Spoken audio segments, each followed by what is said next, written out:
Good morning, friends. We are starting a new book today.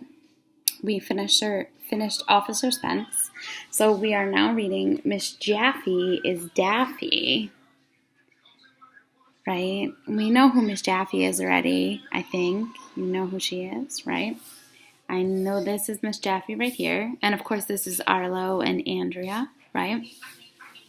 It's another Dan Gutman book. Remember, the reason that I'm allowed to read to you on YouTube for Dan Gutman stories is because he's allowed us to. He's given us the copyright issues to do this at home because of everything that's going on. He's really awesome, and if you haven't done so already, you should try and see if you can find him on social media with your parents' help, of course. He reads every single day on his Facebook page and I think his website. And he is so good. He is so animated and so wonderful, and it's so cool to see the author read the book. Anyway, this is book number 6 in the series. They're called My Weird School Days. And let's get to it.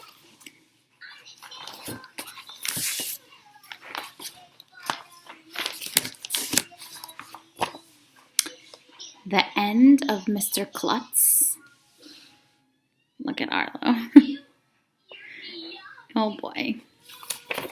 My name is AJ and I hate school. I would rather go shopping for clothes with my mom than go to school. I would rather watch a ballet than go to school. I would rather eat a squirrel that got hit by a car and was laying in the middle of a road for a week than go to school. Well, maybe not that last one.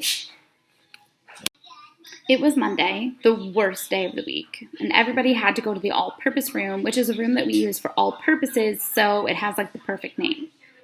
The whole school was gabbing when our principal, Mr. Klutz, got on the stage. He was holding a suitcase. Mr. Klutz has no hair at all. I mean, none. Not even a little bit on the sides like my grandpa.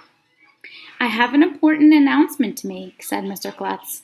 Quiet, said Michael, who never ties his shoes. Mr. Klutz is going to make an important announcement. Shh, said Ryan, who will eat anything. Mr. Klutz is going to make an important announcement. Stop talking, said Neil, who we all call Neil the nude kid, even though he wears clothes. Mr. Klutz is going to make an important announcement. We were all buzzing so much about Mr. Klutz's announcement that he couldn't make the announcement he was actually trying to announce. The teachers held up their peace signs with their fingers, which means shut up. But nobody shut up. Mr. Klutz reached into his pocket and pulled out one of those air horn cans that people bring to football games. Beep! We all covered our ears and stopped talking.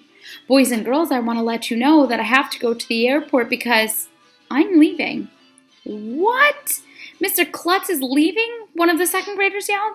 Everybody started freaking out and screaming and crying and falling out of their seats. You should have been there. Mr. Klutz isn't going to be our principal anymore, wailed Andrea Young, this annoying girl in my class with curly brown hair. He must have been fired. And we've got to do something, shouted Andrea's crybaby friend Emily, and then she went running out of the all-purpose room. Even the teachers were sobbing and blowing their noses into tissues. Well, they blew their snot from their nose into the tissues, not actually their noses. If they blew their noses into their tissues, their nose would probably fall off, and it would be weird to walk around without any noses. Don't leave us, wailed Miss Hannah, the art teacher. She jumped on stage and was hanging onto Mr. Klutz's leg. What will we do without you, moaned Miss Lazar, the custodians. Mr. Klutz held up the air horn again. Beep! Everybody stopped yelling and crying. As I was saying, said Mr. Klutz, I'm leaving. For 4 days. Oh, that's different. Chapter 1 is done. If you're filling out the essential elements of a story, you can talk about the setting so far and a couple of main characters. I'll see you tomorrow.